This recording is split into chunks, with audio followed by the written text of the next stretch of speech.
Samantala, umarangkada na ang Metropolitan Manila Development Authority o MMDA sa pag-alis ng mga kabahayan sa gumuhong river wall sa Navotas. Nangyari yan matapos gumuho ang ilang mga sandbags na inilagay para pigilan ang pagragasa ng tubig sa lugar. May report si Micah Villegas.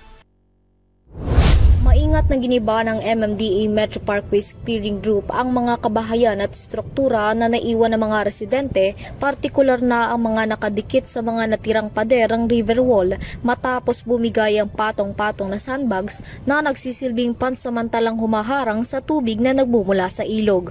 Ayon kay MMDA Metro Parkways Clearing Group Director Francis Martinez, alinsunod sa direktiba ni MMDA Chairman Attorney Don Artes, nagpadala na ang ahensya ng karagdagang tauhan bilang tugon sa panawagan ng lokal na pamahalaan ng Navotas na ayusin ang gumuhong river wall. Samantala, kasabay ng isinasagawang clearing operation, inalis din ng MMDA Clearing Group ang mga basurang nagkalat malapit sa gumuhong pader. Patuloy naman ang pagtulong ng mga kawani ng MMDA hanggang sa maging maayos ang lugar at matiyak ang kaligtasan ng mga residente nito.